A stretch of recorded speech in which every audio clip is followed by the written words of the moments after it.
Est-ce qu'un chrétien qui ne va pas en Israël n'est plus un chrétien? Sous-entendu à ma question, c'est la nécessité d'aller faire un pèlerinage en Israël. Je vous remercie pour cette question pertinente. Et permettez-moi, chers téléspectateurs, de vous demander de partager massivement et de demander même aux opposants de venir m'écouter. Parce que nous sommes en direct. Donc votre question... Opposant à quoi? Pardon? Opposant à quoi? Il y a des personnes qui s'opposent au pèlerinage. Ah d'accord, qui s'opposent, qui n'aiment pas et qui ne croient pas, qui pensent que ce n'est pas nécessaire. Voilà, qui n'est pas nécessaire. Naturellement. Parce que pour eux, on va se balader pour aller regarder le tombeau de Jésus. C'est une visite touristique. Exactement. Voyez-vous, vous m'avez posé la question de savoir, un chrétien qui ne se rend pas en Israël, est-ce qu'il n'est plus chrétien? Moi, je réponds pour dire, un chrétien qui n'a pas connu Israël, qui n'a pas mis ses deux pieds en Israël,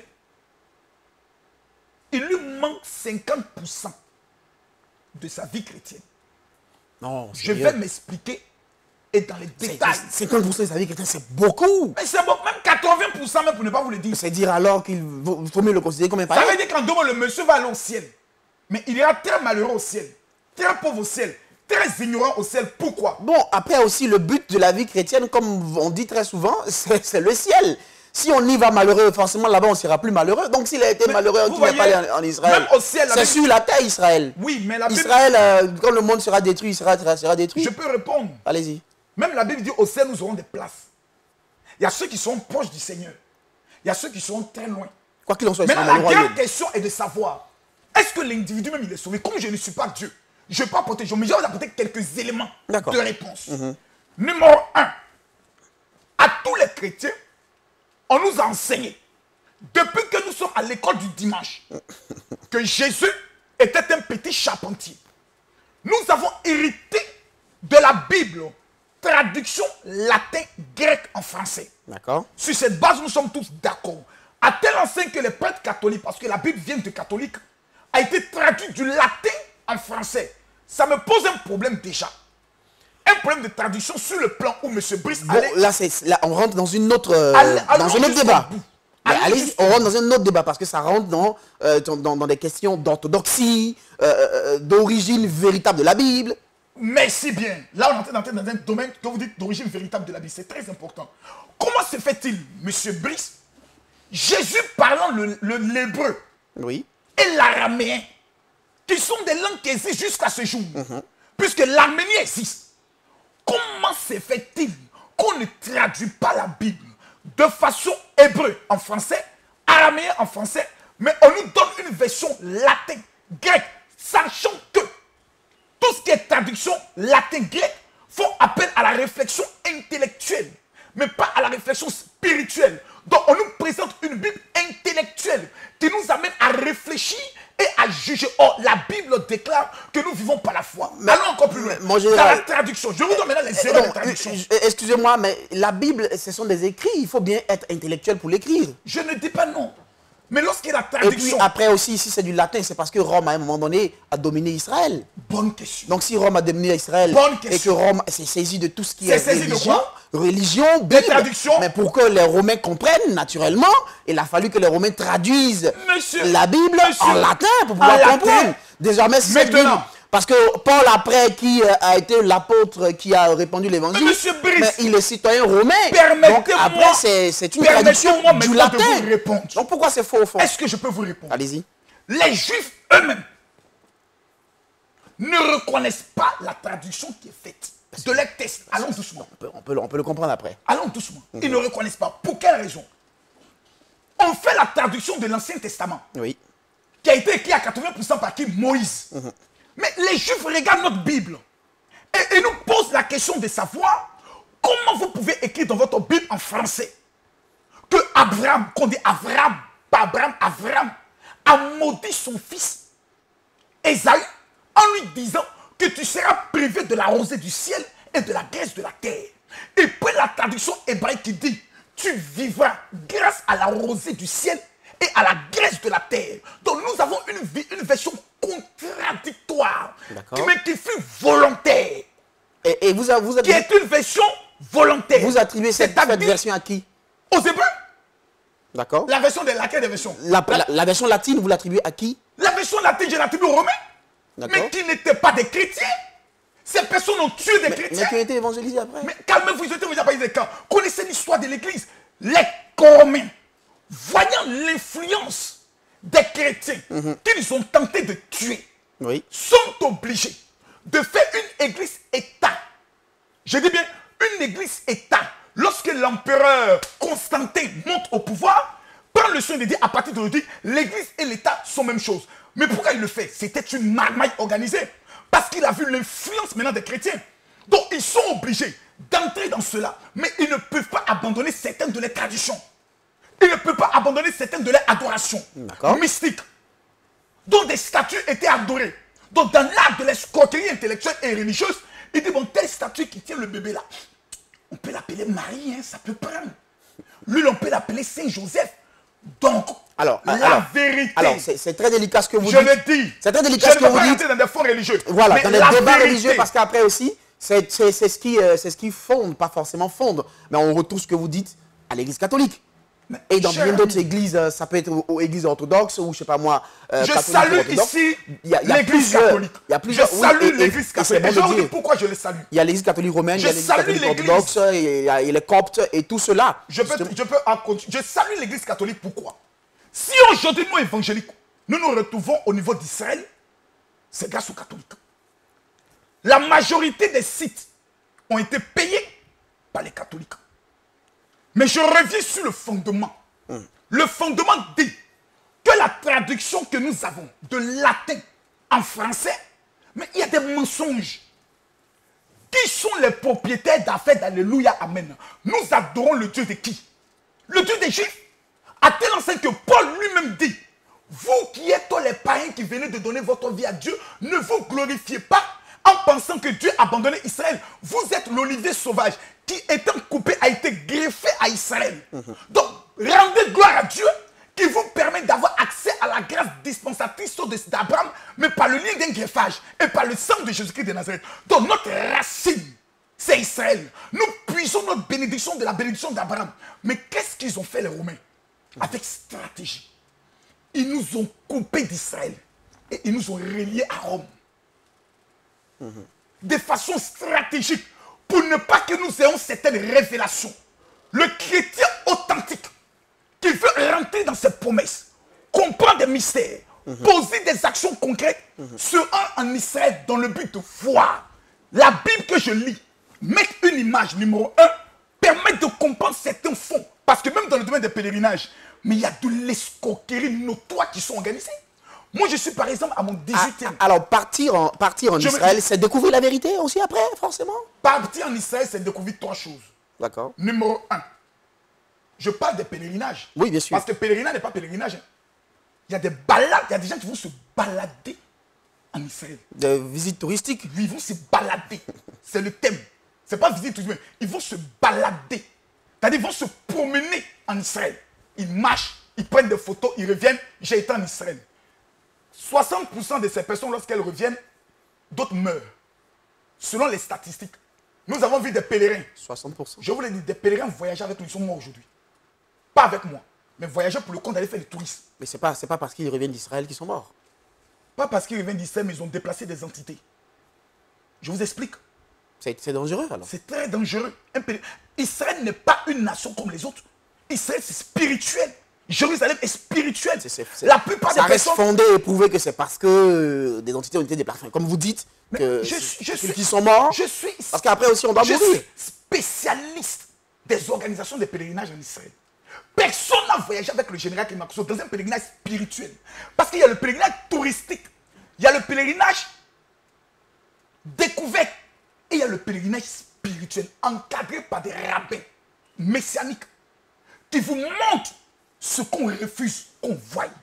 Pourquoi les francs-maçons organisent des pèlerinages en Israël? Sont-ils fous? Sont-ils des malades? Pourquoi les musulmans refusent de laisser Jérusalem, le cœur de Jérusalem avec la mosquée Alaska? Sont-ils fous? Pourtant c'est une terre comme les autres.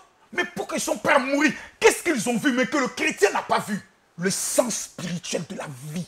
Israël est le cœur du monde. Maintenant, nous allons rentrer dans le domaine spirituel comme vous avez pu le savoir. Oui, bien sûr. Le pèlerinage touristique t'amène, mais le sorcier qui est dans ta famille, le mystique qui est dans ta famille, il te voit aller en Israël avec un objectif. Je vais prier. Donc il s'est dit qu'en revenant d'Israël, tu reviendras avec des armes assez lourdes qu'il n'a pas l'habitude d'affronter. Donc qu'est-ce qu'il fait? Il se prépare. Et tu reviens d'Israël vide. Tu reviens d'Israël sans ses armes. Mais qu'est-ce qu'il te fait? Mais il vient de faire un recrutement. Il vient de faire un renforcement des capacités. Mais tu arrives, tu n'as pas des armes, il va t'abattre. Raison pour laquelle, lorsque vous allez en Israël, ça doit être pour un pèlerinage spirituel. Le pèlerinage spirituel consiste à quoi? Consiste à aller voir les révélations qu'on nous cache. Pourquoi? Jésus meurt. C'est délicat. Ressuscite. Mais le troisième jour, on dit Jésus ressuscite. Mais les gens n'ont pas le courage de dire que Jésus a passé 40 jours avec ses apôtres avant d'aller au ciel. Bis, que l'église catholique nous donne. Parce qu'ils les ont. Israël là, la Suisse là, et les États-Unis ont les écrits de Jacques, de Pierre. Mais on nous a donné les écrits du citoyen romain qu'on appelle Paul. Pour que vous prêchez d'ailleurs. Non. On prêche, oui, on ne dit pas non. Oui, bien sûr. Dans la doctrine et toute la foi motive et galvanise les chrétiens. Autour de qui? Autour des écrits de qui? De Paul. Oui, bien sûr, tous les écrits. Pendant ce temps, les chrétiens sont pauvres, misérables, ne dominent pas le monde. Nous avons des écrits qui ne nous permettent pas de contrôler le monde. Donc les écrits cachés permettent de dominer le monde? Merci, monsieur. Non. Vous venez maintenant de toucher au vous avez eu accès à ces écrits de sorte que vous soyez convaincu que ces écrits permettent de dominer le monde. Je suis Camille Makosso. Oui. Ex-prisonnier. Regardez mon parcours. Désormais quoi? Désormais président ou porte-parole national des pasteurs de Côte d'Ivoire. Malgré tout ce que les gens disent, ai-je une fois tapé poteau? Ai-je une fois échoué? Regardez mon parcours. Dites-moi à quel moment j'ai échoué. Alors vous tentez de nous dire quoi? Je tente de dire que depuis que j'ai découvert les secrets, ma vie a changé. Je ne peux jamais être pauvre. Pourquoi? J'ai compris le fondement de certaines pratiques, de certaines actions spirituelles, de certains codes, de certaines vérités qui réveillent en moi ça servira donc à quoi pour des chrétiens de remplir aujourd'hui des chapelles, des églises, si tous ces secrets dont vous parlez ne sont pas connus dans ces églises? Parce qu'après aussi, les gens y vont dans le but de dominer le monde, de devenir ce qu'ils espèrent devenir. Donc pour les femmes de se marier, pour les hommes d'être, enfin pour tout le monde, de pouvoir prospérer. Voilà, et il y a des choses qui se produisent. Mais Dieu donc, c'est quoi la base qui se passe? C'est le miracle superficiel? Non, entre le miracle. Ils sont dans une grâce. Mais entre le miracle et la domination, il y a des codes, il y a des secrets. Raison pour laquelle je vais vous faire une petite correction pour que vous compreniez. Paul dit, le juste vivra par quoi? La foi. C'est Paul qui a parlé. Mais le père de l'église n'est pas Paul. Le père de l'église, c'est Pierre et Jacques. La Bible dit, Jacques dirigeait le conseil des anciens. Acte chapitre 20, acte chapitre 21 nous le révèle. Que Paul a été convoqué par les anciens à Jérusalem. Pour dire, Paul, tu as raconté des bêtises. Les gens ont appris. Viens ici. Pourquoi tu as rébêté, tu as révolté les gens contre les traditions? Contre quoi? Les traditions. Mais quelles étaient ces traditions qu'on nous a enseignées? Qu'on nous cache. Mais qu'on donne aux formations. Qu'on donne aux réseaux chrétiens. Mais qu'on nous cache. La plupart des biens mystiques au monde sont encadrés par des cardinaux. C'est des choses que tu le dis, ta vie peut être en danger. Ben, et pourquoi vous le dites alors? Parce que tout simplement, tu veux mourir pour la vérité. On nous cache plusieurs choses. Il y a des secrets qu'on nous cache. Lorsque vous allez en Israël, le premier but, c'est de découvrir ces secrets pour devenir puissant. Car la Bible déclare, votre Dieu vous ordonne de devenir puissant. Lorsque j'organise un pèlerinage, ce n'est pas pour aller me balader. Pour me balader, je peux aller à Dubaï.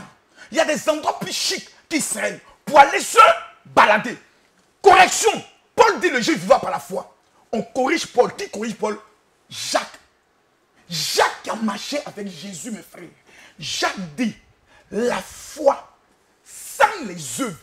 Œuvre voulait dire action prophétique est une foi qui est morte. Tu peux avoir la foi, mais si tu n'as pas les codes, les autres éléments qui te permettent de poser des actions, qui peuvent le de mener ta foi à une autre dimension, elle est morte. Est-ce que vous restez convaincu avec moi que ce que vous dites peut être considéré comme une interprétation personnelle? Parce qu'après aussi, vous n'allez pas être, je veux dire, vous ne serez pas contre le fait que l'interprétation de la Bible parfois se laisse faire au gré et à la volonté et à la révélation et à l'inspiration d'un pasteur à un autre. C'est là l'erreur. Ah mais justement, qu'est-ce qui peut emmener chacun à aller sur une interprétation commune? Israël. Notre foi vient d'Israël. Jésus était juif. Nous prions le Dieu d'Israël. Retournons en Israël. C'est là notre fondement. On n'avait pas de Dieu en Afrique, excusez-moi. Quel Dieu? On n'avait pas. Nos os là, les Kokamba là. C'est ça seulement qu'on avait ici. C'était les démons. C'est des démons. Mais l'Afrique a connu Dieu à partir de quand? L'Afrique a connu Dieu à partir de Actes chapitre 8. Sinon, avant, on avait qui On avait qui? On ne connaissait pas Dieu. On nous traitait comme des nations païennes. Dieu nous avait tous radiés, maudits. Raison pour laquelle, quand Israël quitte l'Égypte pour retourner en Israël, qui était la terre des Yéboussiens, il dit tuez-les tous. Lisez la Bible. Notre fondement doit être la Bible. Nous prions le Dieu d'Abraham, le Dieu d'Isaac et le Dieu de Jacob. Excusez-moi, j'ai pas de problème avec ça en général. Oui. Est-ce que c'était les premiers hommes? Non, justement, c'était pas les premiers hommes. Il y avait 2 hommes, non? Il y en avait bien. Mais pourquoi il a choisi Abraham, Isaac et Jacob? Ça reste ce que la Bible nous a dit. Alors? Maintenant, je veux dire, le Dieu d'Israël, c'est le Dieu d'Israël. C'est le Dieu d'Israël. Est-ce qu'après, c'est pas à nous d'adopter, nous ne sommes pas en train d'adopter le Dieu de notre peuple? Merci bien. Le Dieu créateur de la terre et du ciel, qui permet que nous puissions avoir le souffle de vie, a choisi un peuple appelé Israël. Voyant que ce peuple a trahi, il nous amène celui qu'on appelle Jésus, M. Brice, qui vient briser le voile et qui vient donner désormais accès à tout individu de croire au Dieu d'Israël et d'être sauvé. À partir du sang de Jésus, nous bénéficions comme des co-héritiers des enfants adoptés, dont il existe des enfants légitimes. Mais quand tu arrives dans une maison, Monsieur Brice, que tu es un enfant adopté, pose la question aux enfants légitimes, votre papa là, qu'est-ce qu'il aime et votre papa, qu'est-ce qu'il n'aime pas. Mais toi, tu viens comme un voleur. Tu prends les traditions, les écrits du père, tu vas modifier selon ta version. Vous savez, Général, parfois... Et tu prends le son de vouloir dominer. Je vais vous dire une chose, c'est mon point de vue personnel, peut-être. Oui. Parfois, c'est un peu frustrant, je vous dis la vérité, mais très sérieusement, que de se considérer comme un enfant adopté. Pourquoi on n'est pas aussi après des enfants légitimes? Mais, Monsieur Brice. Pourquoi il faut forcément... Monsieur Brice. Sérieusement, je vous dis, pourquoi est-ce qu'on n'est pas déclaré directement, nous aussi, des enfants légitimes, et puis on est un peu des enfants adoptés, comme si on forçait dans le truc, quoi. Non, nous ne forçons pas. Nous avons eu la grâce que Jésus est mort pour nous. C'est pour ça que nous lui disons éternellement merci. C'est pour ça qu'il est dangereux pour quelqu'un de ne pas accepter Jésus de parler. Nous acceptons Jésus. Mais nous acceptons Jésus qui est mort et qui est ressuscité juif. Les écrits, je revis sur les écrits. On nous a tous dit que Jésus était un charpentier. On nous a même dit à l'école, mon frère. Je me rends en Israël, à Nazareth, et je découvre là-bas que selon les tests hébraïques, Jésus n'a jamais été un charpentier, mais était ingénieur en bâtiment. Donc en disant que Jésus était un charpentier, c'était une façon de légitimer la pauvreté. Que mon frère, tu peux être pauvre, Jésus était monsieur. Jésus n'était pas monsieur, il était ingénieur. C'était un monsieur qui savait ce qu'on appelle l'importance de l'argent, l'importance d'une équipe, l'importance d'être organisé. Mais aujourd'hui, quand vous regardez les chrétiens, vous voyez que toutes ces importances n'existent pas. Un pèlerinage en Israël, comme le thème le dit, nous montons en Israël pour récupérer les choses qui nous appartiennent et pour tisser une alliance avec le peuple juif, d'où la Bible dit, celui qui bénit Israël sera béni. Mais allons plus loin. Salomon, qui est le plus grand roi, riche, pas le plus grand, mais le roi le plus riche, fait une prière lors de la dédicace du temple. Il dit, Seigneur mon Dieu, même si l'étranger venant de loin arrive dans ce pays, qu'il fait une prière en ce lieu, exauce-le. Je n'ai jamais pris un sujet de prière, mis dans le mur de lamentation en Israël, et ce sujet de prière est ressorti inactif. Numéro 2, Lionel Messi. J'ai dit qui? Lionel Messi arrive en Israël pour tisser son alliance. Donald Trump. Comme il s'appelle le joueur parisien, Neymar. La plupart de tous les joueurs brésiliens sont allés tisser alliance pour être ce qu'ils sont. Est-ce qu'ils sont tous fous? Pourquoi ce sont les juifs qui contrôlent l'armement? Vous restez donc foncièrement convaincu qu'il y a... Je suis déterminé dans ma conviction parce que les juifs sont les premiers en tout. Montrez-moi dans quel domaine ils ne sont pas premiers. L'économie, la famille Rothschild, elle dirige toutes les banques centrales européennes, américaines. Vous allez aux États-Unis, c'est eux qui contrôlent tout. Sur le plan de l'armement, ils ont la bombe, comme on appelle ça, numérique, qui te permet de griller tous les appareils dans un pays. Mais c'est un état même bizarre. Toutes les nations se lèvent, Iran, Liban, Syrie, veulent bombarder Israël, qui ne fait même pas 322 000 km². En 6 jours, ils corrigent tous ces pays de façon majestueuse. Ils n'ont même pas encore 70 ans. Parce que c'est en 1948 qu'Israël prend son indépendance. Mais regardez le développement, regardez la puissance, regardez leur impact. Personne ne peut toucher à Israël. Pourquoi? Il y a quelque chose que les Américains ont vu. Ils ont dit, nous tissons alliance avec Israël. Regardez le président Donald Trump. Il dit, lorsque je suis élu, je ramène la capitale des États-Unis, plutôt l'ambassade des États-Unis à Jérusalem, qui est une terre discutée. Voici son alliance. Là, on rentre dans un débat purement stratégie géopolitique et bon, tout ça. Aujourd'hui... D'accord, si on part sur... voilà. Aujourd'hui... Mais pour vous, il y a un fondement spirituel. Mais pour vous, il y a un fondement spirituel. Il y a un fondement spirituel très intense. Personne n'a planté son arbre en Israël et est ressorti sans quelque chose. Je vous dis, ce n'est pas possible. Je connais des personnes qui vont avec moi en Israël, des femmes qui sont dans le domaine de la médecine, pendant que nous sommes en train de prier en tête. Mais attends, Brice, je vous parle des choses. Non, je ne vous maintenant pas des phénomènes que nous avons vécu maintenant personnellement. Nous nous rendons au mont Carmel, là où Élie a tué les 400 prophètes de Baal. Pendant que nous sommes en train de prier. Élie c'est un meurtrier. Ben, comment on peut prendre le son de le dire? Au même à cause qu'on n'a jamais tué quelqu'un. Il a tué 400 prophètes. Oh Dieu ne lui a pas dit de tuer. Il dit va seulement les défier. Lui, il a profité, il a égorgé tous les gars là. Ah, ben, il faut qu'on porte plainte contre Élie. Juste pour rire. Mais regarde, pendant que nous sommes au mont Carmel, pendant que nous sommes en train de crier, car il est glorieux. J'ai dit, le ciel s'ouvre comme billard. Les enfants blancs métis là, ils commencent à pleurer. Maman, les enfants blancs, hein, c'est sur un crédule là. J'ai vu un homme qui ressemblait à Jésus qui a... Je dis, les enfants. Donc toi-même tu es là. Je dis, des personnes s'écoulent. Moi-même, je m'écoule. Il y a comme une force, une énergie qui descend sur nous. Hein?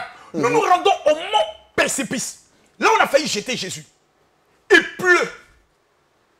Pendant que nous commençons à aller lancer le même chant d'adoration, la pluie s'estompe. Oui, le ciel s'ouvre bas, le soleil apparaît vieux. Ce sont des signes. Vous êtes fort dans les matin. Non, ce sont des signes, je te le dis. Oui. C'est des choses que nous avons vécues. Rendons-nous maintenant au mont de la transfiguration, où le visage de Jésus a changé. Avec où Élie et Moïse ont apparu. Frère, nous sommes arrêtés, on n'a même pas commencé à prier. Et ce sont ces lieux-là que vous faites visiter. Pendant que nous sommes là, l'onction monte sur la vie de chaque personne.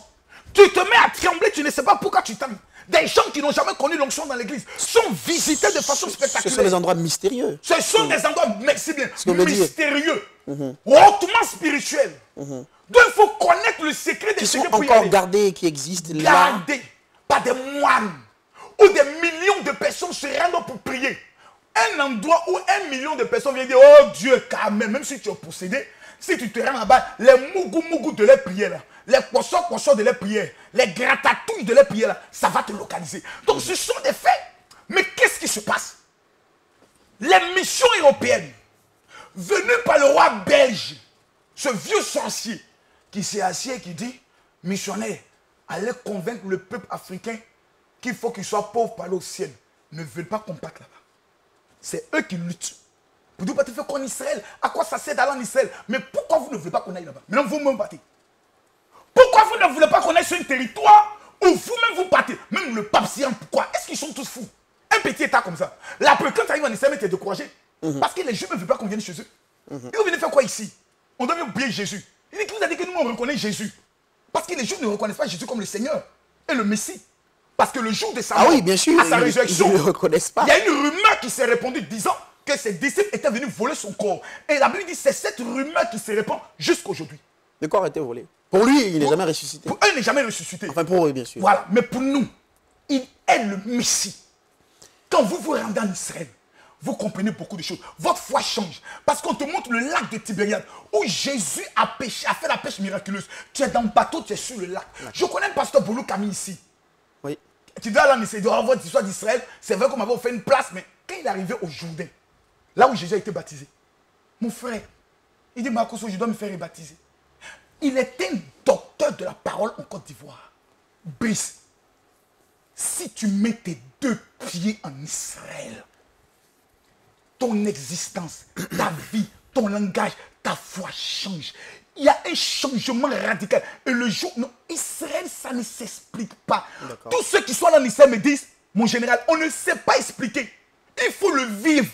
C'est quelque chose qui se vit pendant 9 jours. Alors, une chose, c'est que on a vraiment le sentiment à vous écouter que le pèlerinage que vous initiez en Israël semble être le pèlerinage le plus exceptionnel de ceux qui sont déjà organisés par d'autres églises, par d'autres pasteurs, par d'autres entités. Oui. Qu'est-ce que le vôtre a de particulier? Ou d'abord, qu'est-ce que vous reprochez aux autres? Qu'est-ce qu'ils font qui, pour vous, n'est peut-être pas juste, qui n'est pas le bon pèlerinage et que vous faites qui est meilleur?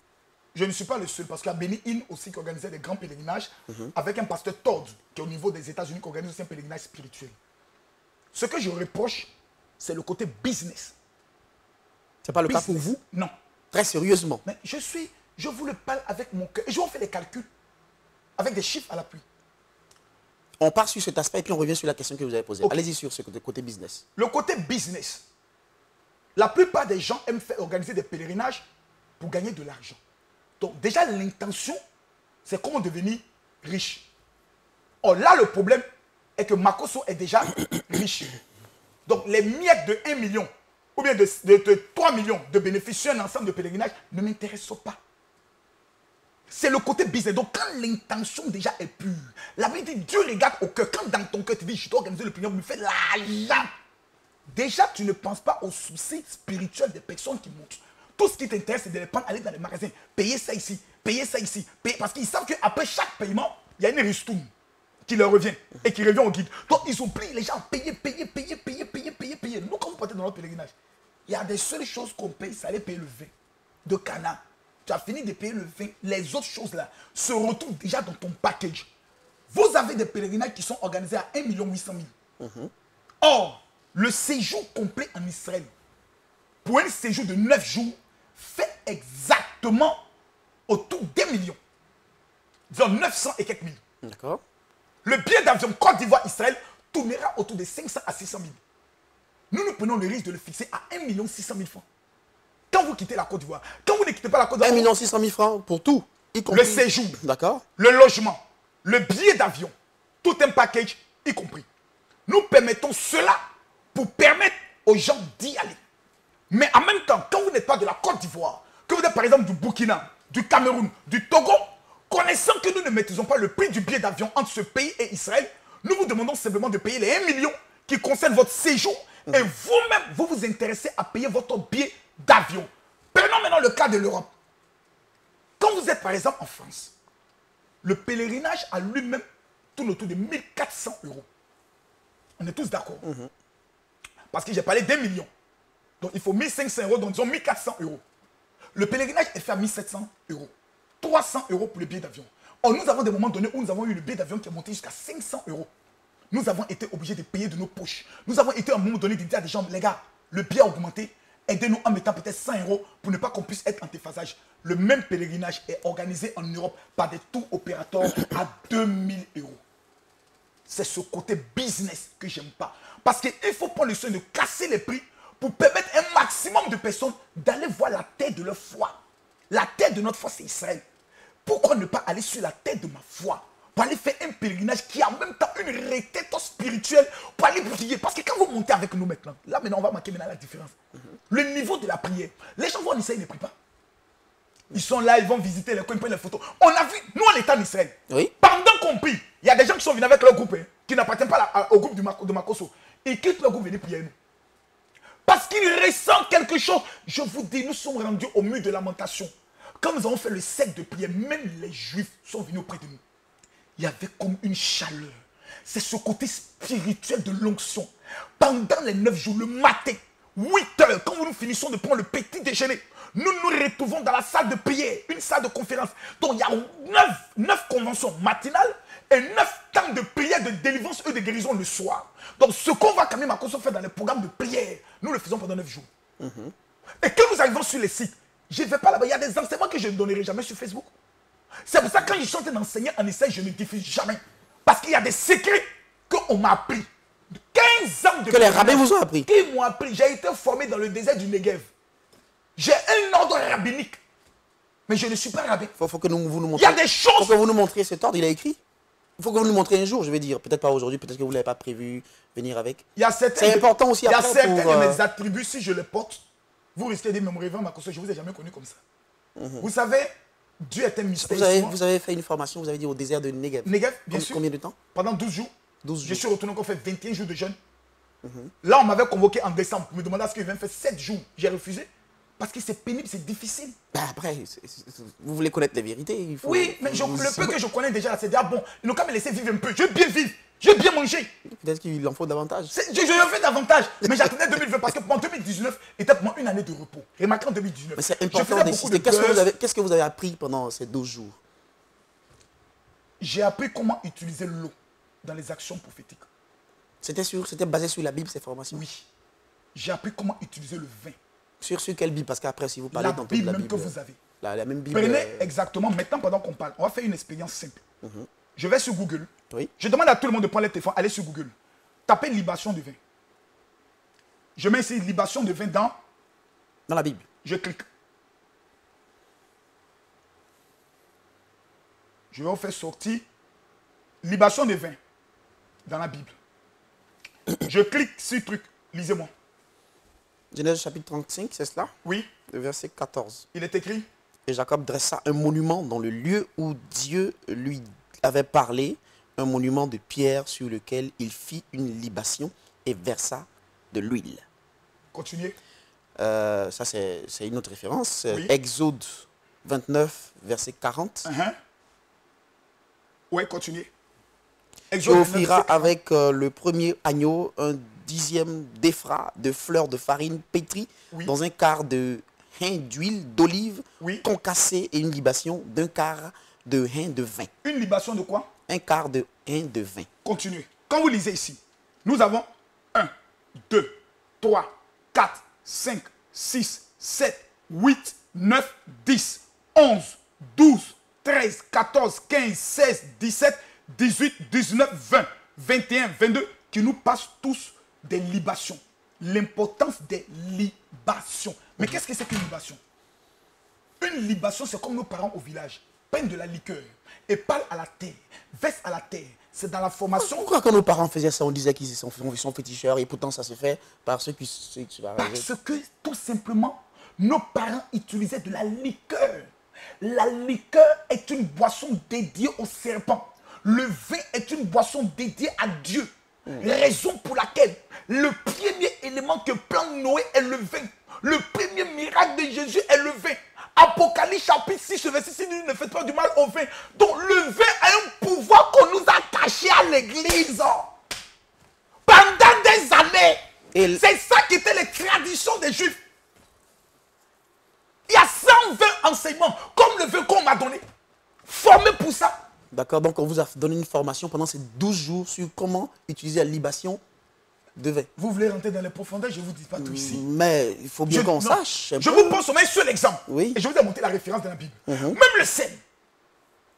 Ce sont des actions prophétiques que des missionnaires blancs ont convaincu aux pasteurs, aux chrétiens, que c'est démoniaque, c'est du fétichisme. Et les chrétiens ont abandonné leur pouvoir, leur puissance. Et ont commencé simplement à dire, nous, on se limite seulement qu'à la prière. Éternel, sauve-nous. Éternel, sauve-nous. Mais comment parler à la terre pour que la terre mange tes ennemis? Comment parler à l'eau pour que l'eau te donne tes richesses? Parce que Jésus, avant de pouvoir prendre l'argent pour payer les impôts, a dit à Pierre, va pêcher quoi? Un poisson dans l'eau. Pourquoi la Bible dit, je détournerai les trésors de la mer jusqu'à toi? Pourquoi la Bible parle dans le livre de Apocalypse chapitre 16, le verset 5, parle de l'ange des eaux? Donc dans l'eau, là, il n'y a pas seulement Mami Wata, hein? Il y a aussi quoi? Un ange. Mais comment parler aux anges de la terre? Aux anges des eaux? À l'ange du mariage? Des femmes jusqu'à aujourd'hui continuent de prier Dieu pour avoir un enfant. Éternel, donne-moi un bébé. Ce n'est pas la responsabilité de Dieu. C'est la responsabilité d'un ange. Il faut connaître le nom de l'ange. Il faut savoir appeler les anges par leur nom. Et vous avez été formé à tout ça? Si je suis dangereux, les gens me voient ma cause sur Facebook en train de rire, en train de parce que mon ami, je ne suis pas ton ami. Si on veut parler mystère, si on veut parler Bible, tu vas te taire. Ces mystères, je ne les donne jamais. Quand vous dites si on veut parler Bible, certains, il y a plusieurs ici, il y a des commentaires qui disent que vous ne citez jamais des versets bibliques. C'est quoi je viens de faire? Oui, vous avez cité des versets bibliques. C'est quoi je viens de faire? C'est une réponse. C'est pas Bible qu'on vient de lire là. C'est pas Bible qu'on vient de lire là. Apocalypse chapitre 6, verset 6. Tous ces références que je viens de donner. C'est pas Bible que je viens de dire. Les gens aujourd'hui veulent voir Camille Makosso comme un pasteur traditionnel. Il est écrit dans Matthieu chapitre 1, je ne le ferai pas. Je suis un homme spirituel. Je ne suis pas un commentateur de la Bible. Je ne suis pas un instituteur de la Bible. Un répétiteur de la Bible. Parce que le répétiteur, il parle.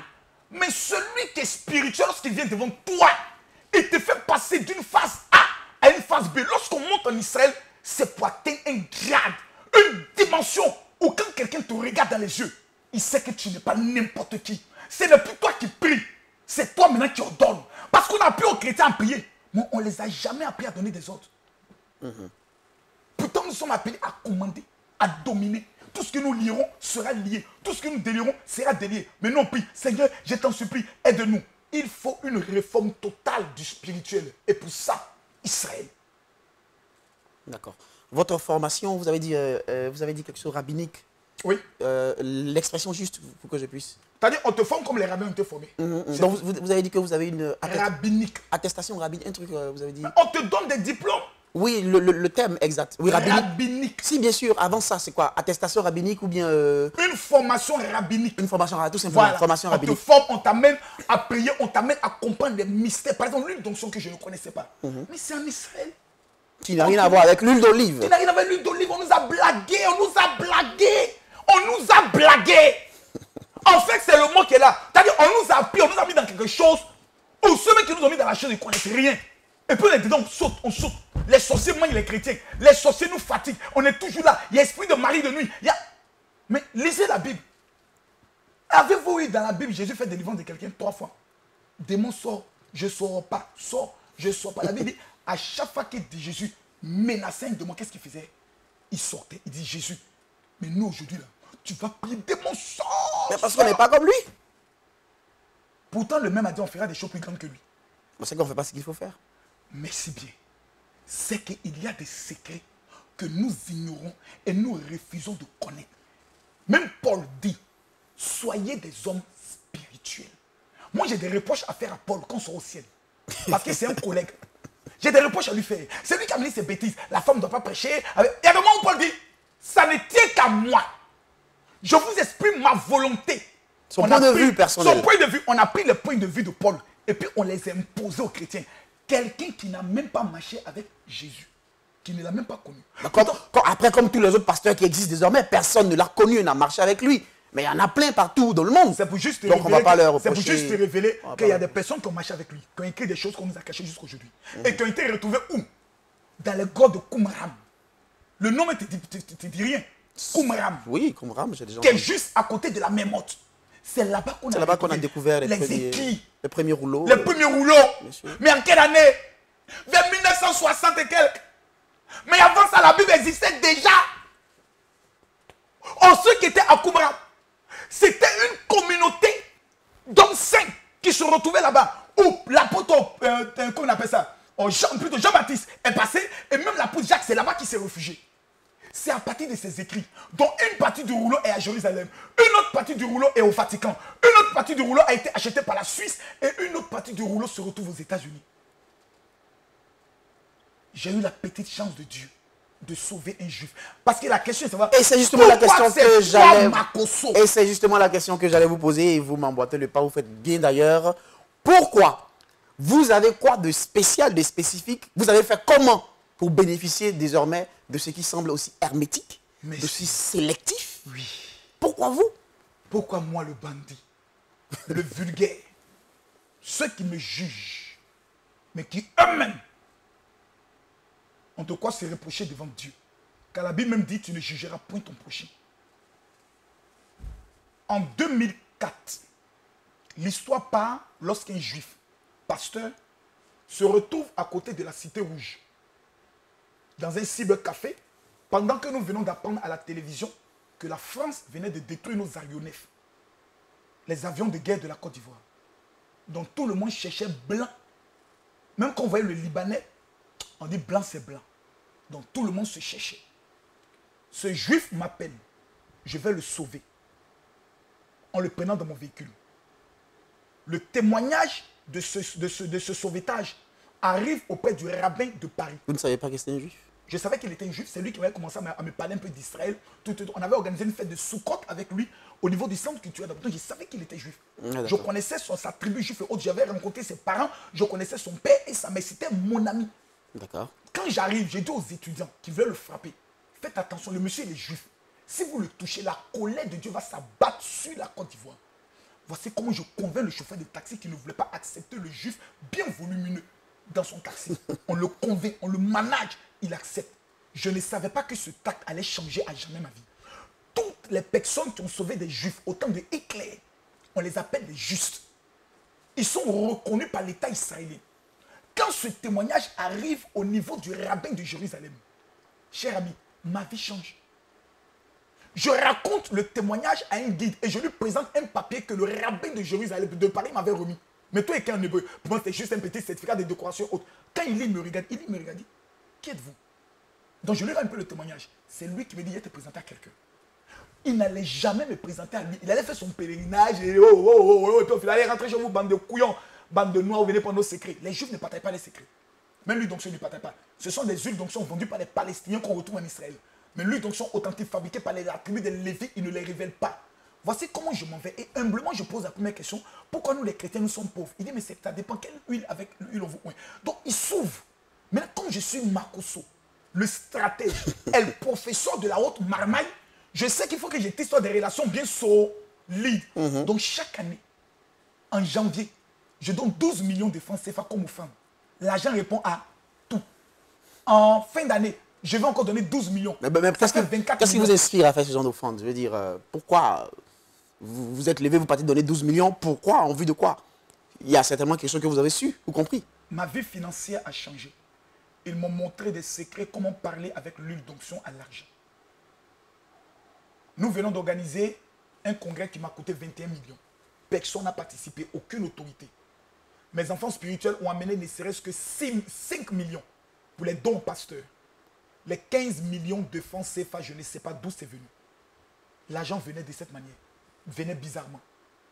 J'ai vu mes comptes bancaires être transformés. J'ai vu des personnes qui m'appellent et qui me disent, mon révérend, nous voulons signer un accord avec vous. Je vais vous rendre un témoignage où j'ai touché mes premiers 200 millions. C'était des Russes qui viennent en Côte d'Ivoire. Je reviens d'Israël. Et ces Russes voulaient rencontrer les autorités du pays. Ils ne savaient pas comment le faire. Donc, j'avais fait une prière à Dieu pour dire, Seigneur, je vais rentrer, mais je vais quitter dans les 10 millions, je vais rentrer maintenant dans les centaines de millions. Et qu'est-ce qui se produit? L'un de mes fils pour qui je priais me dit, papa, prie pour moi, parce que j'ai amené des partenaires qui veulent rencontrer les autorités du pays. J'ai dit, comment ça? Ils sont venus pour des affaires. Je voulais rencontrer qui? Il dit, veulent rencontrer le président de la République. Aïe, c'est pour ça que moi, il a prié. Tu es sûr? Il dit, allons les voir. Je m'en vais, je les rencontre, ils m'expliquent qu'ils sont dans le domaine du pétrole, de beaucoup de choses. Ils ont signé plein d'accords. Mais du simple fait que je les ai pris et je les ai amenés à la présidence, rencontrer quelqu'un que je vais taire le nom ici, ils m'ont dit, ta rétro-commission est de 200 millions. Cash. J'ai dit, 200 millions. Cadeau. Je n'ai pas lancé ma chaîne. Je n'ai pas gêné. Je n'ai pas prié. J'ai compris qu'Israël venait de se manifester. Il y avait une dame qui nous fatiguait à la direction des cultes. J'ai pris son nom. Je l'ai amené au mur de lamentation. Il dit, Seigneur, je veux que l'on lève. Dès qu'on revient, limogeage. Il y a un premier ministre en Afrique centrale, je tais le nom, qui m'approche. Je lui donne une révélation. Je le mets en contact avec les rabbins. Pendant qu'on doit faire le remaniement gouvernemental pour l'enlever, on le mettait, on lui donne encore le poste de ministre du budget. Il y a des choses. Je pars en Israël avec la maman du footballeur Zagré à Tulle. Il signe un contrat de 10 millions d'euros à Monaco. Je vais le rencontrer à Monaco. Je lui dis, l'entraîneur de Monaco sera renvoyé d'ici la fin de l'année. J'amène la photo de l'entraîneur de Monaco. Paf! Attendez, ce que vous dites, c'est que vous dites, peut-être, enfin je dirais pas grave, mais il a été limogé récemment. Je peux même pas le de le dire. Je dis, c'est pas parce que vous avez prié contre lui qu'il a été limogé, c'est parce que ses résultats sont pas performants. Monsieur Brice. Mais après aussi... Monsieur Brice. Oui, je vous écoute. Donnez-moi l'opportunité de démontrer de quoi Israël est capable. C'est pour ça que du 14 au 23 février, on passe souvent à 150, mais cette fois-ci, les rabbins ont dit 70 personnes qu'ils vont investir, ils vont donner des choses. Donc vous êtes en train de dire que ce voyage en Israël est limité pour 70 C'est limité à 70 personnes. Je n'ai pas besoin des gens qui viennent commenter. Oh Makosso, je m'en fous. J'ai réussi ma vie. Je suis président. Millionnaire. Vous avez réussi chef d'entreprise. Je suis rentré dans l'histoire. Ma vie a changé. Ma vie, mes enfants sont heureux. Mais est-ce que je dois garder ces secrets pour moi? Non. Nous devons les partager dans un pèlerinage spirituel. Il y a des gens qui sont venus avec l'argent cash. J'ai dit, toi, tu ne me suis pas en Israël. Bébé. Ils savent, ils me suivent. Il y a des gens qui sont venus à l'argent. Il y a l'une de mes filles qui m'a dit tout. Elle dit, oh papa, tout. Il a dit, mon frère doit pas te dire, ton frère ne me suit pas. Je l'ai rencontré, j'ai parlé avec lui. Son esprit ne me plaît pas. Il y a une femme qui m'appelle. Ben, peut-être que son esprit est transformé là-bas. Oui, mon général, s'il vous plaît, je voudrais aller avec vous. Dites-moi que le pèlerinage coûte combien. Parce que moi, je suis allé une fois. Ben, d'abord, dites-moi c'est dans quel hôtel, tout de tout. Il dit, madame, les gens d'abord qui appellent pour tant de conditions, je n'ai pas besoin de. Je vais avec des personnes qui sont soumises à moi, qui veulent connaître le secret et qui veulent entrer dans les codes. C'est de ça qu'il s'agit. Nous sommes dans un monde de codes. La Bible dit, mon peuple périt parce qu'il lui manque la connaissance. La connaissance est la révélation d'un texte donné dans une dimension spirituelle qui te permet de faire tomber les écailles et de voir quelque chose que tu n'as jamais vu. Parce que nous adorons un Dieu qu'on ne voit pas. Donc il est spirituel. Et il dit, ceux qui veulent faire tout doit être des gens aussi spirituels. Mais comment devenir spirituel? C'est quoi être spirituel? C'est compris? C'est du mensonge. Il y a des secrets, il y a des codes. Tu veux les connaître. Du 14 au 23 février, tu viens avec moi. Tu ne veux pas les connaître, reste chez toi. Les places sont très, très limitées. 70 personnes. Nous sommes déjà à 55 personnes. Et là... Dernière date d'inscription. Oui. Le 20 janvier. Le 20 janvier, tu dois payer ton argent. Tu n'as pas payé ces 15 personnes, je m'en vais avec eux. Ben, c'est des secrets qu'on ne donne pas. Dieu doit choisir des personnes. Celui qui écoute ce message, 52 personnes, il en reste combien? 52 personnes, il doit rester 18. 18. C'est pour ça que tu vois qu'on fait l'interview maintenant, hein, pour les laisser au moins 15 jours. Parce qu'il y a des personnes qui n'ont pas compris comment Dieu fonctionne. Quand vous les demandez, ils disent, aïe, on dit ça fait 1700 €. Hé, moi, il n'y a pas mon argent, tout mon salaire là, pour mettre dans fait des pèlerinages, pour aller en Israël. 1. Ta vie financière change. 2. Ta vie professionnelle change. 3. L'alliance de ta famille qui t'avait maudit jusqu'à 4 générations. Par l'adoration de tes parents, l'alliance est brisée par une alliance supérieure. Car la Bible dit, c'est le fer qui coupe le fer. Et l'inférieur domine sur, le supérieur domine sur l'inférieur. Lorsque vous tissez une alliance supérieure, elle a prérogative sur une alliance inférieure. Donc quand tu arriveras en Israël, que tu vas bâtir ton alliance en plantant ton arbre, tu es en train de planter le nom de ta famille, ton histoire change, ta descendance. Quand tu pars en Israël, tu vas pas pour toi, tu vas pour tes enfants. Tes petits-enfants, tes arrière-petits-enfants et ta famille. Donc, si 1700 € ou 1 600 000 francs CFA est ce qu'il faut pour ta vie et tes enfants, je trouve que c'est assez moins cher.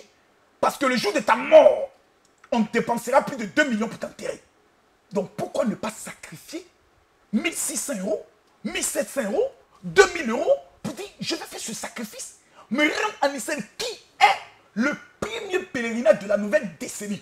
Ou en Israël, on nous remettra ce qu'on appelle le gramme. C'est-à-dire un parfum de domination. Parce que lisez la Bible, on vous parle des mystères du parfum et de la chambre du parfum. Mais toutes ces choses, les chrétiens disent, depuis qu'on a accepté Jésus, les anciennes choses sont passées. Jésus même dit, je ne suis pas venu abolir la loi. Il y a quelqu'un qui a fait son commentaire et dit, Jésus nous a donné l'essentiel. Qui est quoi? Ben, il n'a pas donné plus, il n'a pas dit plus. Il ne sait même pas ce que Jésus lui a donné. Parce qu'on lui a dit, Jésus m'a donné la vie éternelle. La vie éternelle, c'est quoi? Il ne comprendra pas. Les gens adorent Jésus. Eux-mêmes, si tu leur demandes, quand est-ce que vous avez accepté Jésus? Ils ne connaissent pas. Quand tu as accepté Jésus, quel est le phénomène qui s'est produit dans ta vie? Ils ne connaissent pas. Aucune personne qui a le Saint-Esprit, qui a accepté Jésus, peut être contre le message que j'annonce. Parce que ceux qui m'écoutent, qui ont réellement Jésus dans leur cœur, vont sentir un feu se dégager. Brice, au départ, vous-même, vous étiez beaucoup sceptique. Pendant que je parle, vous souhaitez que je vous offre un Dieu pour aller en Israël. Alors, je me trompe? Je ne vais pas cracher sur l'occasion. Alors, je vous informe que cette année, vous irez en Israël avec les pasteurs de Côte d'Ivoire. Je vous en fais la promesse. Comme je l'ai fait aussi à un moment, Tina Spencer. D'accord, promesse tenue, promesse enfin retenue. Et quand Makoso dit, Makoso fait. C'est bien noté. Alors, très rapidement, mon général, vous allez nous dire les points essentiels dans ce pèlerinage, dans ce parcours. Mais c'est votre permission, j'aimerais qu'on écoute quelques témoignages. Oui, d'accord, quelques témoignages, bien sûr. Avec votre permission. Non, oui, vous pouvez. D'abord, j'aimerais dire oui, c'est cela, aux 500 personnes qui vont partager cette vidéo maintenant. Je demande à Kanye de préparer la vidéo de partage.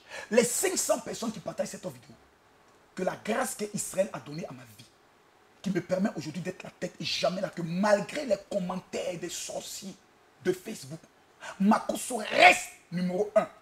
Que la même grâce coule sur la vie des 500 premières personnes. Que Dieu vous donne l'argent avant 10 jours pour vous rendre en Israël. Regardez le témoignage de certaines personnes qui sont allées en Israël. Regardez leur visage. Écoutez ce qu'ils vous disent. Israël, ça ne s'explique pas. Ça se vit. À tout à l'heure. Le pèlerinage s'est super bien passé. En fait, je n'aurais jamais pensé que j'allais avoir la chance de faire ça. Et aujourd'hui, j'ai la chance d'avoir quand même foulé la Terre Sainte. Aujourd'hui, comment je me sens? Je me sens très bien, je me sens libre, je me sens accomplie, je me sens privilégiée, je me sens fatiguée aussi parce qu'il y a eu beaucoup de choses à faire, mais je me sens remplie de l'esprit. Je tiens à remercier nos parents spirituels, le papa et maman Makosso, pour tout ce qu'ils nous ont apporté, pour toutes les bénédictions qu'ils ont relâchées sur nos vies. Et puis, je me sens juste milliardaire. Bonjour à tous, mon pèlerinage s'est passé super bien. Je suis dans la joie. Au lieu d'être dans la tristesse, je suis vraiment en joie. Je suis remplie de l'Esprit Saint. Je suis remplie de... J'ai appris beaucoup de choses. Il y a des choses même que je voyais dans la Bible. Il y a des choses que j'entendais, mais vraiment, j'ai eu la chance et la grâce de fouler les pieds sur la Terre Sainte. Vraiment, c'est vraiment un honneur pour moi. Je remercie papa Makosso, maman Makosso, de nous avoir vraiment emmenés dans ce pays-là, pour pouvoir connaître des secrets qu'on ne connaissait pas. Vraiment, je suis vraiment contente, je ne sais pas comment j'ai exprimé, il faut être là pour exprimer ce qui s'est passé ici. Parce qu'on a vu des choses extraordinaires, des trucs magnifiques. Et vraiment, je rends gloire à Dieu. La première des choses que j'ai à dire, c'est que mes amis, je suis ivre. Ivre de bonheur.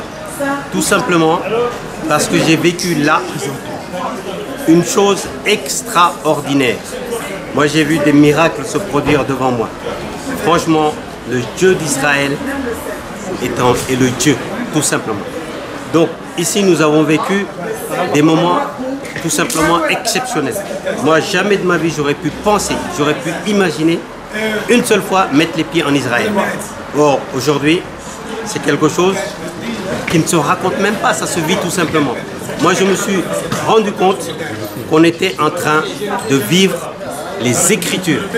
C'est-à-dire que la Bible, la parole de la Bible, ici, est vraiment en action. Et c'est ce que nous avons vécu ici, à plusieurs endroits.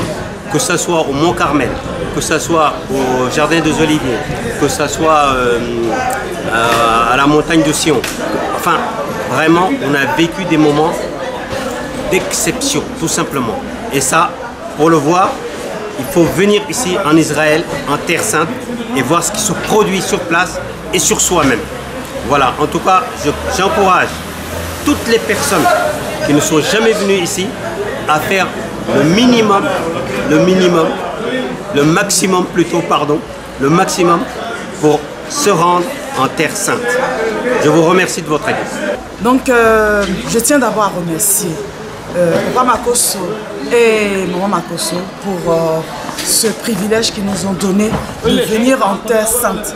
Parce que je ne suis pas venue en Terre Sainte comme une touriste.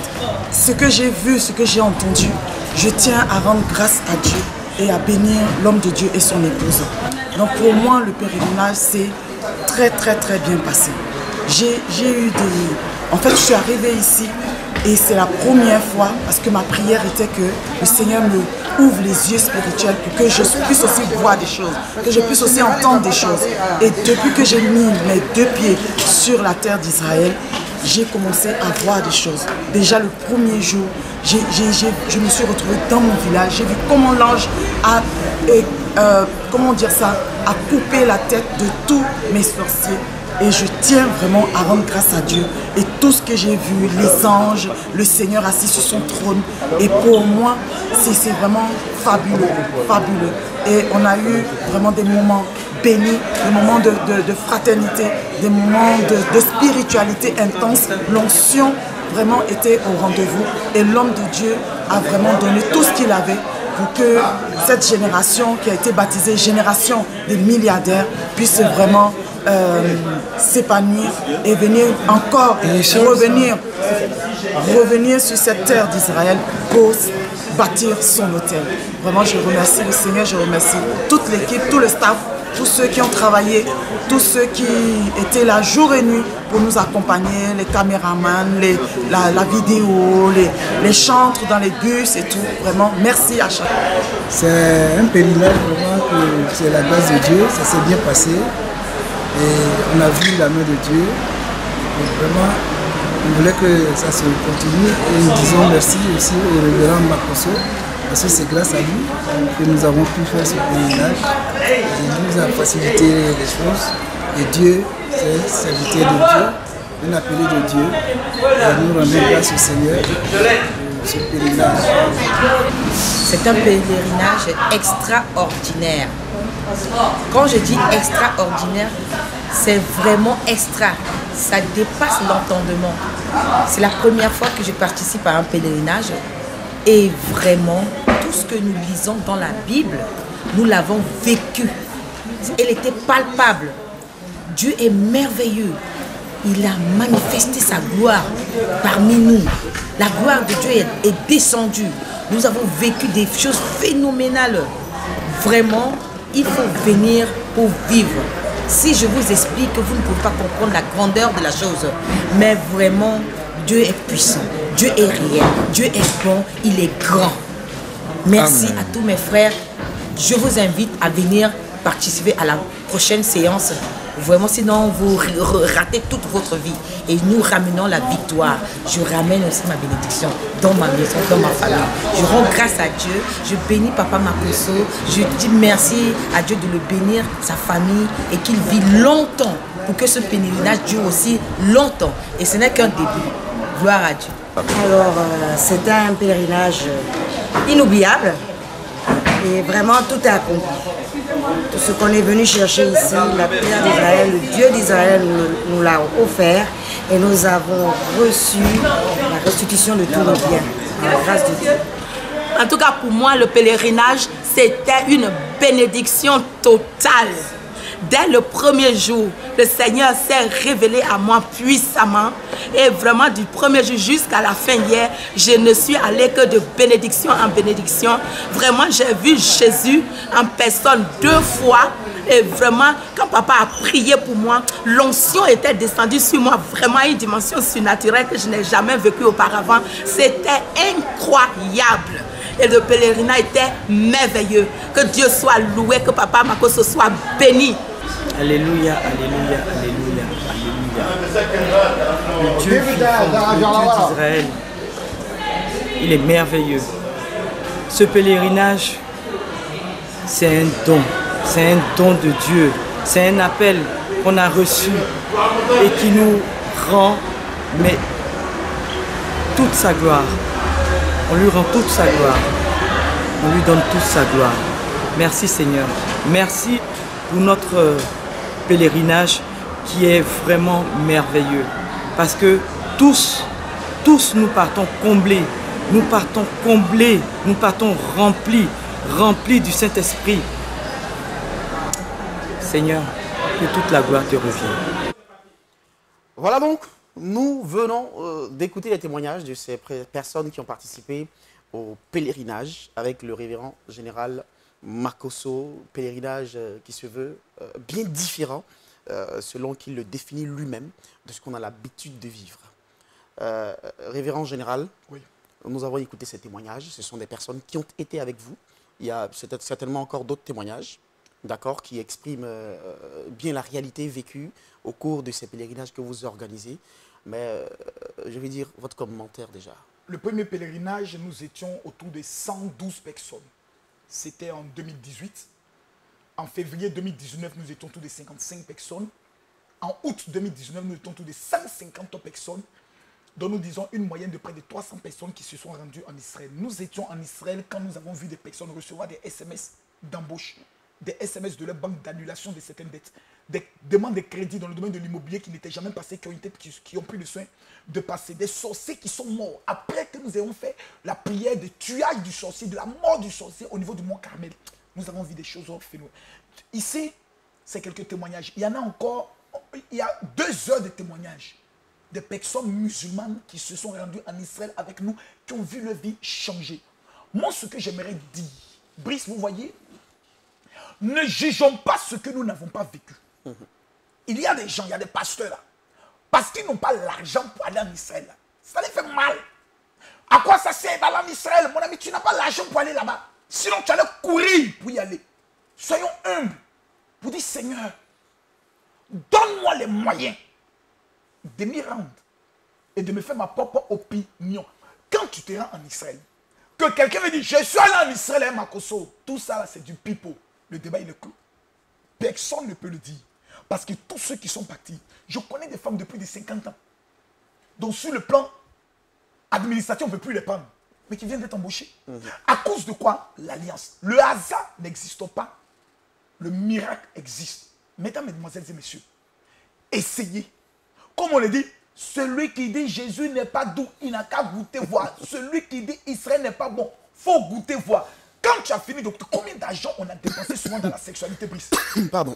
Souvent, on est avec des petites filles. On doit aller faire les vacances. Souvent, on vient en Afrique pour des vacances. On dépense des centaines de milliers d'euros. En conclusion, on retourne avec quoi?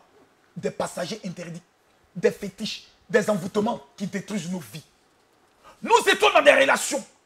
Même des téléphones portables que nous avons payés sont à 1600 €. Pour dire simplement allô, des nouveaux iPhones. Pour ne pas faire de publicité. En conclusion, qu'avons-nous gagné? Rien. Mais là, on te parle de ta vie. Je m'adresse au chef d'entreprise. Vous qui faites des affaires, qui voulez contrôler les 10 années qui viennent. Pardonnez. Ce que les Juifs vont prendre, et puis vous commandent, venez y aller vous donner ça aussi. Parce que moi j'utilise et puis ça marche. C'est simple. Pardonnez. Pardon. Je vous demande pardon. Pour l'amour de Dieu et par amour pour votre vie, je vous demande pardon. Essayez. Ne me jugez pas si vous ne me connaissez pas. Tous ceux qui sont allés en Israël, qui ont vécu avec moi pendant 9 jours, quand tu leur dis, oh Makoso, les personnes là te giflent. Pour dire, j'ai vécu avec le monsieur pendant 9 jours. Ce n'est pas le monsieur qu'on voit sur Facebook. Parce que là-bas, mon vrai visage tombe. Sur Facebook, c'est un masque qu'on met et on joue un rôle. Mais dans la vraie vie, qui est le général? 9 jours en terre sainte. Ceux qui se sont rendus l'année dernière me demandent, entre le pèlerinage de février et le pèlerinage de août, quel est le pèlerinage que je leur recommande? C'est un seul pèlerinage, celui de février. Parce que c'est là qu'ils vont remettre les clés pour posséder les 10 prochaines années. Et c'est très important. D'accord. Donc ce pèlerinage important, 18 places disponibles désormais. 18 places. 70 places prévues. Oui. Et très rapidement, je vais vous poser cette question des différents sites, des différents endroits. On ne les citera peut-être pas tous, mais voilà, choisissez certains. Je vais vous donner d'abord le cheminement. Voilà. Le cheminement, c'est que c'est un pèlerinage spirituel. Parce qu'il y a des gens qui commencent à Jérusalem, après ils finissent, c'est le désordre. Nous commençons d'abord où Jésus a grandi. Nazareth. À Nazareth, nous avons les sites tels que le mont Précipice. Nous commençons toujours par le mont Précipice, où nous allons précipiter nos problèmes, nos malheurs. Ensuite, nous nous rendons au mont Carmel, parce qu'il y a 5 montagnes que nous visitons, qui sont les 5 doigts de la main. Le mont Précipice, le mont Carmel, le mont Tabor, le mont de la Béatitude et la montagne de, comment on appelle ça, le mont des Oliviers, où Jésus a été enlevé. Sur chaque montagne, il y a des types de prières stratégiques qu'on fait par rapport. Ensuite, nous allons autour du lac de Tibériade. Et je montre quel type d'eau qu'il faut même prendre pour revenir dans son pays avec. La plupart des témoignages qu'on voit sont des personnes qui vivent aux États-Unis, au Canada, en France et autres. Les gens de la Côte d'Ivoire sont très rares. Souvent, dans un pèlerinage, on a 2 personnes de la Côte d'Ivoire. Souvent, 2 personnes. Sur plus de 150 personnes. Donc, d'où viennent ces personnes? Des pays développés. Donc, des personnes qui vivent à un certain niveau et qui comprennent à un certain niveau. Nous avons maintenant autour du lac. Vous tentez de dire que les personnes qui... Je tente de dire que les personnes souvent qui vivent en Afrique ne réfléchissent pas comme les gens qui vivent en Europe. Ce n'est pas les mêmes réflexions parce que ce n'est pas les mêmes réalités. Ce n'est pas le même développement. En vérité, vous avez des personnes qui vivent en Afrique qui n'ont jamais pris l'avion, qui s'asseyent, qui discutent sur tout. Voyager, ça fait du bien. Ça permet à ton esprit de devenir émergent. C'est très important. C'est très important. Parce que la plupart des gens qui font les commentaires déplacés sont des personnes qui vivent en Afrique. Or, les personnes qui vivent aux États-Unis, qui attendent le réveil Makosso, ils disent, monsieur Tom dit la vérité. Quand les personnes sont en France, ils disent, monsieur personne est ouvert d'esprit. Mais quand ce sont les commentaires des gens vivant dans les pays, oh, il est vulgaire. Non! Il est seulement véridique, déterminé et clair. Mais après le lac de Tibériade, après ça, il y a les déserts, il y a le Jourdain. Ceux qui n'ont jamais été baptisés se font baptiser. Ensuite, nous partons nous baigner dans la même motte. La seule mer où nous flottons. Brice, tu es couché sur la même motte et puis tu flottes. Oui, ça aussi, je veux dire, c'est pas aussi exceptionnel. C'est parce qu'il y a un taux de sel assez élevé. Comme donc, cette mer. Après aussi, c'est quoi le fondement spirituel de là-bas, il n'y a pas de fondement. Là-bas, c'est amusement. Voilà, d'accord, donc on en fera pas. Maintenant, il y a les vertus maintenant de la même motte. Oui, si. C'est-à-dire, l'autre, tu vois, j'avais des calvities. Oui, on voit que ça repousse, c'est cela, la calvitie. C'est la puissance de la même motte. Ah oui, ça va faire repousser. L'eau de la même motte fait pousser les cheveux. Ah, d'accord. Voilà. Même si le show va là-bas, s'il revient, quelques brindilles peuvent sortir. Avec Willy Dombo. Avec Willy Dombo. Voilà. Donc, c'est pour dire qu'il y a des choses. Après, maintenant, nous rendons maintenant, nous finissons à Jérusalem, la ville sainte. Nous allons au tombeau de Jésus. Pas pour aller voir le tombeau, mais pour aller voir Golgotha. Et nous allons dans le tombeau juste pour céder une visite, mais nous faisons un culte dans le jardin du tombeau, où nous prenons la Sainte Seine. Nous allons sur le mont des Oliviers. Nous allons dans les champs où Jésus a fait la prière de, comme on appelle ça, dans le jardin de Gethsémane. Nous allons visiter tout ceci. Et puis nous prenons le soin d'aller à Bethléem, là où Jésus est né, pour juste une visite, parce que c'est un territoire palestinien. Nous allons faire juste une visite et autre. Mais c'est fort. Et nous partons maintenant planter nos arbres. La connexion avec la terre d'Israël. Et tous ceux qui partent en Israël, nous prenons une petite partie de la terre d'Israël que nous ramenons pour mettre dans nos jardins. C'est des codes aussi. Le mystère de la terre, l'ange de la terre. Les gens ne connaissent pas des choses. C'est des choses qu'il faut aller voir. Brice, il y a des choses qu'il faut entendre. Il y a des choses qu'on donne aux grands. Celui qui veut être grand, il part en Israël. Celui qui veut être riche, il part en Israël. Celui qui pense que sa vie est normale, qui veut simplement aller au ciel, mais n'a pas besoin des richesses de la terre, reste chez toi. Dans la vie, là, la vie même est un choix. Il y a des gens qui veulent être riches, et puis les gens les en veulent. Non, hein, mais à quoi ça sert de gagner le monde si tu dois perdre ton âme? Mais j'ai déjà sauvé mon âme. Il y a ici un commentaire qui est de Joël Béhi, vous allez peut-être lui répondre. Oui. Il dit, je crois en lui. Mais il parle de vous. Mais il parle beaucoup avec orgueil et pour lui, c'est l'argent et la richesse qui est le paradis. Or, Jésus a dit que les riches n'entreront pas dans le royaume des dieux. D'abord, Jésus n'a jamais dit ça. Jésus, il s'appelle comment là? Joël Béhi. Joël Béhi. Dis, ton nom est bizarre. Béhi, excuse-moi. Béhi. Béhi. Voilà. Je vais te parler, Joël. Joël, sois pas possédé. Jésus n'a jamais dit que le riche n'ira pas au ciel. Ce sont les colons blancs qui t'ont marmaillé en te disant ça. Il dit qu'il est difficile pour un riche de rentrer dans le royaume. Le riche, c'est dit qu'il a déjà tout. Donc, donner sa vie à Jésus, pour lui, c'est inutile. Mais c'est écrit, hein? Pardon? C'est écrit. Oui, c'est écrit. C'est écrit dans les... Il est difficile pour un riche d'entrer au paradis. Ce sont les colons blancs qui ont écrit ça? Non, c'est parce que vous voulez dire. Ah d'accord, lui dit, ah oui d'accord. Que Jésus dit que les riches n'iront pas au paradis. Ah oui d'accord. Les blancs ont coupé la partie, il est difficile pour un riche d'entrer au paradis. Eux ils disent seulement, donc tous les riches n'iront pas au paradis, c'est faux. C'est faux. Il est difficile pour un pauvre d'aller au paradis. Parce qu'après aussi, il y a des grands croyants qui sont des multimilliardaires. Est-ce qu'après aussi ils seront en enfer? C'est la question qu'il faut se poser. Pardon? Non, pour répondre, enfin, attends, il y a des grands croyants qui sont... Les multimilliardaires, voilà, ils vont aller à l'enfer? Non. Moi, Camille Makosso, j'ai compris une seule chose. Je vous explique pourquoi j'aime parler de l'argent. Ça doit faire l'objet d'une question de même. Absolument. Pourquoi les révérends Makosso aiment parler d'argent? Nous sommes dans des pays PPTE, pays pauvres, très endettés. Si on vient vous dire, croyez en Jésus, vous irez au paradis, et c'est tout. Mais on ne vous montre pas comment travailler pour devenir riche, comment réfléchir pour devenir riche, quelle action profiter faire pour devenir riche, comment penser pour devenir riche. C'est que nous, hommes de Dieu africains, nous avons échoué. Les hommes de Dieu en Afrique doivent être capables par leur évangile de transformer la situation socio-politique et socio-économique des habitants de ce continent. Si nous échouons, c'est ce que Martin Luther King disait. L'homme de Dieu capable, vrai, est celui qui est capable de transformer un être humain sur le plan social, sur le plan politique et même sur le plan économique. Dans le cas contraire, l'homme a échoué. On ne peut pas donner notre vie à Dieu.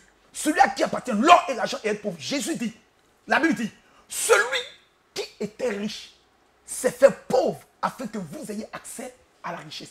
J'ai 118 versets bibliques qui démontrent que celui qui n'est pas riche, en donnant sa vie à Dieu, a échoué. Je ne parle pas des riches sans donner sa vie à Jésus. Mais quand je parle ici, je m'adresse aux chrétiens qui ont donné leur vie à Jésus, mais qui doivent maintenant devenir riches pour contrôler ce monde et montrer aux païens que notre Dieu est le Dieu véritable. Les esclaves doivent descendre de leurs chevaux et les princes doivent posséder les chevaux. Dis cela, est-ce un péché?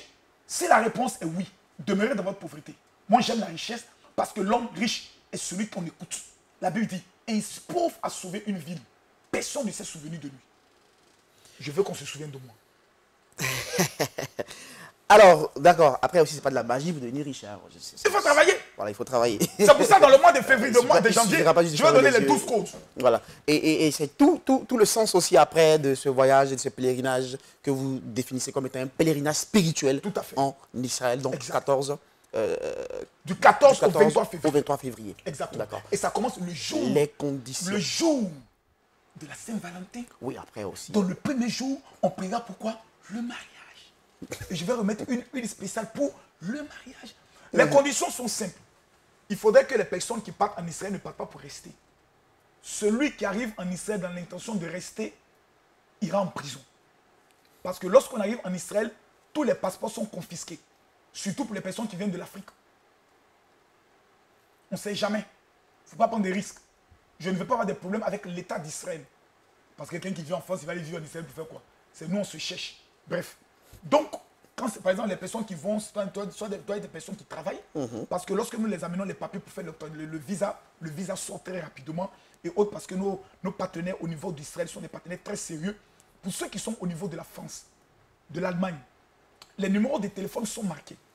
Vous devez vous arranger à appeler ces différents numéros de téléphone dans le but de prendre toutes les informations.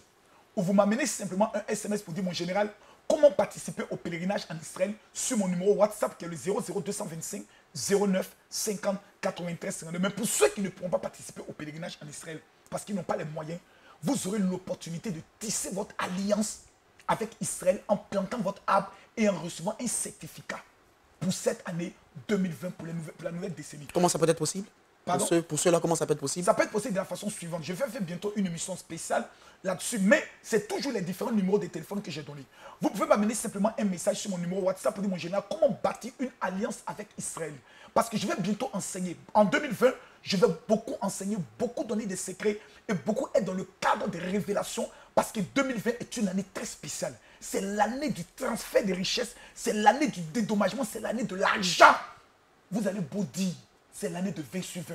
Je prophétise sur tous ceux qui suivent cette émission qu'avant le 15 janvier, le Dieu que je sais vous donne les moyens de vous retrouver en Israël. Vous ne le regretterez jamais. Il n'y a plus que 18 places disponibles, madame, monsieur.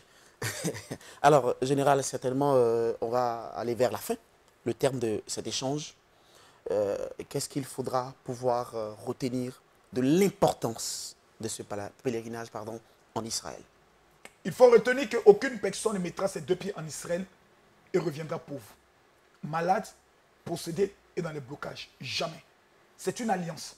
Ce sont des codes. Et cette année, ça sera plus fort. Parce que maintenant, nous allons rentrer dans les mystères. C'est le 3e pèlerinage. Maintenant, j'estime que certaines personnes sont atteintes une certaine maturité où nous pouvons prendre le soin de donner les codes si c'est un mystère que j'ai appris en Israël dans le désert du Negev. J'aimerais demander à tout le monde, à tous ceux qui me suivent, nous sommes dans une nouvelle année. Et dans cette nouvelle année, nous devons apprendre à être concentrés sur notre rêve. Et dans ce rêve, nous devons réaliser un rêve qui est le rêve de tout chrétien. Aller voir Israël, qui est la terre de notre foi. Les musulmans se battent chaque année pour aller à la Mecque. Pourquoi les chrétiens ne se battent pas pour aller aussi sur les terres? Pour un temps de retraite spirituelle, pour un temps de bilan, pour un temps de réconciliation avec le Dieu et pour un temps d'enseignement sur le mystère. Que Dieu vous bénisse et que le Saint-Esprit vous amène par le discernement à comprendre ce que je veux vous dire. Israël change définitivement la vie. Change, ça ne s'explique pas, ça se vit. Allez vivre Israël. Votre vie et votre existence ainsi que vos finances ne seront plus jamais les mêmes. Sinon, je vous rembourse votre argent. Que Dieu vous bénisse. Merci mon général. Et madame, monsieur, je vous rappelle très rapidement que je vous l'avais promis en début d'émission ou de cet échange, que nous aurons un échange spécial avec le général Camille Makosso, désormais porte-parole national des pasteurs de Côte d'Ivoire, sur justement ce nouveau titre, ce nouveau personnage, président des pasteurs, comme certains le disent désormais sur les réseaux sociaux. Nous allons en parler, mais dans les détails, parce que c'est une question de la plus haute importance. Nous en parlerons sans langue de bois. Franchement, comme on dit, yeux dans yeux. On va se dire, eh ben, c'est comme ça qu'on dit. Merci mon général. Que Dieu te bénisse. Merci. Ce fut le pèlerinage le plus bouleversant jamais organisé dans l'histoire de la francophonie. Plus de 12 nations venant des 5 continents se sont retrouvées sur la Terre Sainte pour des moments inédits de révélations uniques et de découvertes extraordinaires. Ce fut des moments incroyables de miracles et de signes prodigieux, avec des signes étonnants dans le ciel durant les temps forts de prière. À ce jour, c'est plus de 500 témoignages enregistrés dans la vie des 105 participants. Mesdames, mesdemoiselles et messieurs, c'est maintenant votre tour de vivre en vrai. Et oui, en vrai. Votre miracle en Terre Sainte. Vivez le pèlerinage le plus puissant de la francophonie avec le général de Dieu Camille Makosso, père du sursaut spirituel, et découvrez des secrets extrêmement dangereux pour votre réussite et votre domination dans tous les domaines de votre vie. Devenez la révélation de votre famille et possédez les 12 clés de l'année 2019, année de la résurrection et du règne, en montant en Terre Sainte pour le seul pèlerinage spirituel en Israël. Vivez 9 jours en Terre Sainte pour la résurrection de tous vos biens et la libération totale de votre famille. Où que vous soyez au monde, vous avez la possibilité de vivre la réalisation de votre rêve. Visitez, priez et marchez sur les pas de Jésus. Un événement mondial que vous ne devez manquer pour rien au monde, au risque de le regretter à vie. Ok le vieux. Appelez dès maintenant pour votre inscription. Si vous ratez ce pèlerinage, vous le regretterez durant toute l'année 2019. Parole du général de Dieu. Renseignements et inscriptions. France et Europe 0033 7 81 86 53 92. Belgique 0032 485 35 15 24. Italie 0039 348 784 97 31. Canada 001 514 358 65 65. États-Unis 001 914 258 26 19. Côte d'Ivoire et Afrique via WhatsApp 00225 09 50 93 59. Date limite des inscriptions le 30 décembre 2018. Nombre de places limitées à 70 personnes.